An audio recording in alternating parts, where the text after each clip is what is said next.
Hey, BBN. Mo Dioubate details how he can help Kentucky have a great defense this season. Will this guy be scary for opponents? You bet. Let's see what's new.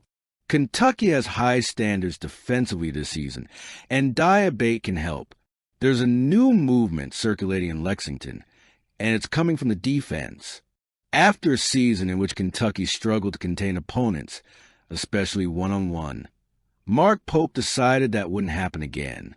The offseason was guided by a single goal: to be more physical, more aggressive, and, above all, more difficult to play against. And if there's one face that symbolizes this new mentality, it's Mo Dioubate. The forward, brought in via the transfer portal, is exactly the type of player Pope seemed to be looking for: mobile, versatile, and with an uncompromising defensive mindset. Dioubate isn't just arriving to fill space. He's arriving to set the tone. And the most interesting thing is that he doesn't see this responsibility as a burden, but as a natural part of who he is. "Yes, I see myself as a leader on defense," he said during media day. "Guarding different positions, being able to switch between point guard and center, I feel like that will motivate the guys around me to play with the same intensity one do." This intensity is what Kentucky lacked last year. Mark Pope himself admitted that the defensive decline was one of the team's biggest frustrations. He analyzed the problem with surgical precision. Mid-season player changes, scheme adjustments, and a loss of collective identity ultimately undermined defensive performance. In the first half of the season, we were well prepared, Pope explained. But then there were changes, and that hurt us. We spent a lot of time evaluating what went wrong. Now, we want to make teams uncomfortable. We want to be more aggressive. This isn't just rhetoric. Pope wants Kentucky to be among the top 10 defenses in the country, and that's no small goal. Last year, the team finished 51st in the national defensive rankings. Making a leap of that magnitude requires more than tactical adjustments. It requires attitude. And that's precisely where Mo Dioubate comes in. Dioubate isn't a flashy player, but he's the kind of athlete who changes the pace of a game. His ability to guard multiple positions makes him a nightmare for opponents. He's the epitome of the modern defender. Strong enough to battle centers, agile enough to contain point guards. When he talks about the work on the defensive side of the court, his words convey the conviction of someone who understands that this is the foundation of collective success. And he's not alone. Dioubate made a point of mentioning names like Otega Owa, Colin Chandler, and JQ as key players in the same endeavor. Regarding Chandler, he was blunt. He's a dog destroyer. He's sleeping on defense. I don't know if many people know him as a good forward, but he's, like, one of our best defenders. It's a statement that speaks volumes about the new spirit of competitiveness Pope has managed to instill, a team where every player feels a responsibility of being a barrier. The plan is clear. Kentucky wants its opponents to feel uncomfortable on every possession. Pope wants a team that presses, that switches defenses fluidly, that lives in the passing lane. And with players like Dioubate, he has the right tools to do so.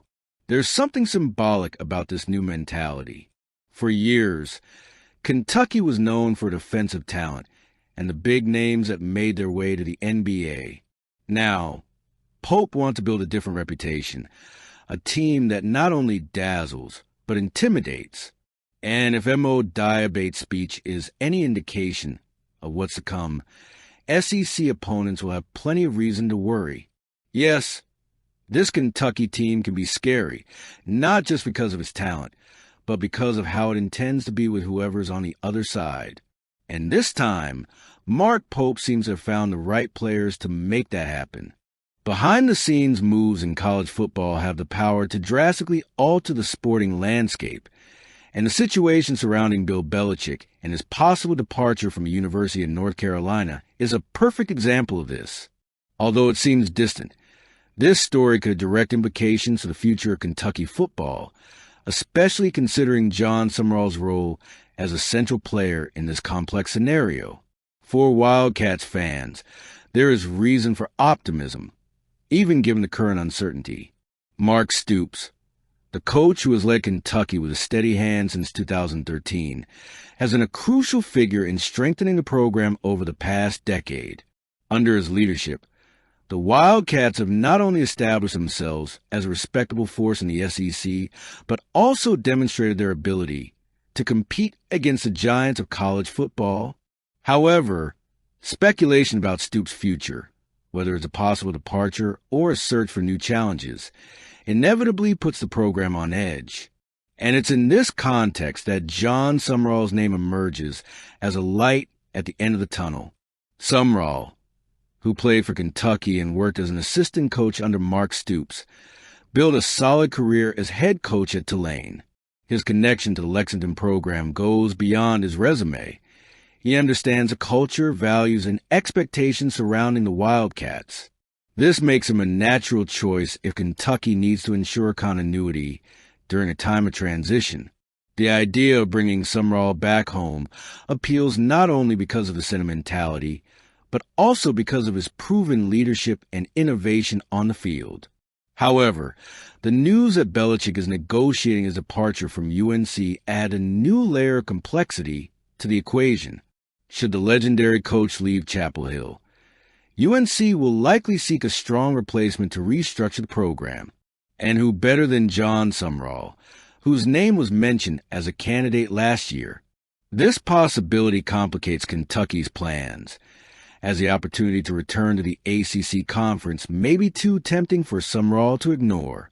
Additionally, there's the Arkansas Razorbacks, who are searching for a new head coach following the departure of Sam Pittman. With his experience and recent success at Tulane, Sumrall appears to be a perfect fit for the Razorbacks, especially since it would return him to the SEC, where his familiarity with the challenges and rivalries would be a significant advantage. All of this creates a scenario in which Kentucky needs to act cautiously and strategically to ensure it doesn't lose such a valuable name to rival programs. Despite these complications, the current situation also offers reason for hope. Kentucky has a solid and attractive project, with infrastructure, resources, and a passionate fan base that could convince Sumrall to prioritize a return to Lexington. Furthermore, the stability provided by Mark Stoops over the years has created an environment conducive to the program's continued growth, something few other teams can offer at the moment. The key for Kentucky will be to highlight its strengths as it navigates negotiations. After all, Sumrall represents more than just a household name.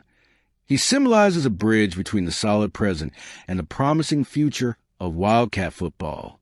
Could he still land at Kentucky? The Kentucky-Louisville college basketball rivalry is more than just a game on the calendar. It's a battle of traditions, identities, and regional pride that has echoed for decades. And if there was any doubt about the intensity of this rivalry in recent years, Louisville guard John Hadley left no room for ambiguity when speaking about it at ACC Press Day. With blunt candor, he set the tone. "We don't like Kentucky at all."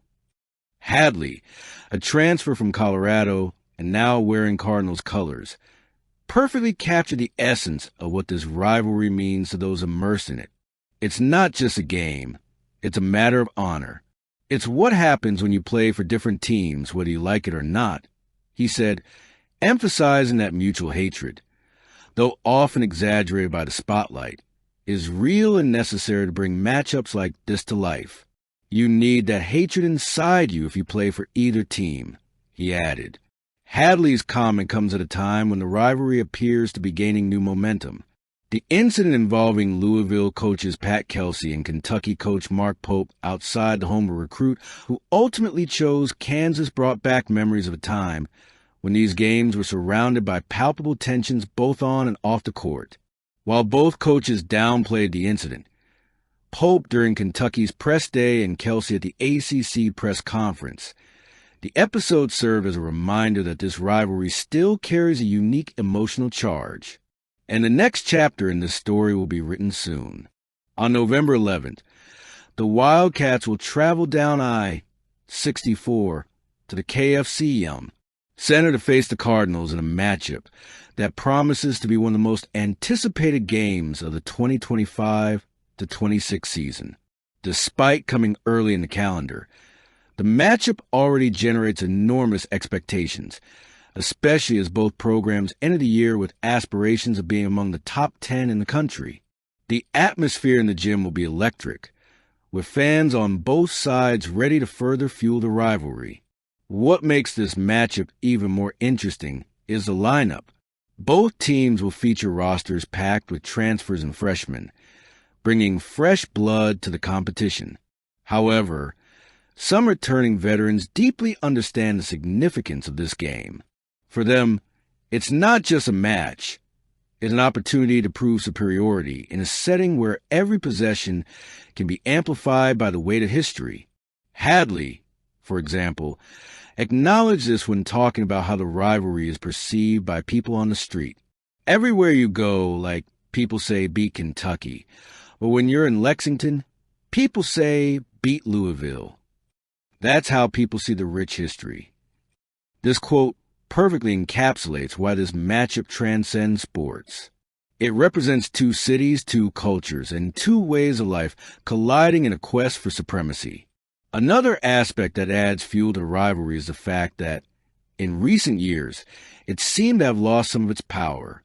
Now, with the incident between the coaches and statements like Hadley's, there's a renewed sense that we're about to witness an old-fashioned classic. The college basketball world is excited, and the media coverage reflects that. Hadley's words are just the beginning of what promises to be a fiery narrative leading up to game day. When the red of the Cardinals meets the blue of the Wildcats at the KFC Center, it will be more than an athletic clash. It will be a celebration, or perhaps a reaffirmation, of everything that makes this rivalry one of the most passionate in American college sports. The players will take the court knowing that millions of eyes will be on them, evaluating every move, every decision. And while coaches and athletes may try to downplay the game's symbolic weight, John Hadley's words prove that for many, this is a matchup where healthy hatred and regional pride dictate the pace. The Kentucky-Louisville rivalry is alive and well, with new protagonists, new stories, and the same fiery passion as always. The November 11th game promises to be a season-defining event, and the victor in the next matchup will, of course, be Kentucky. Leave your comment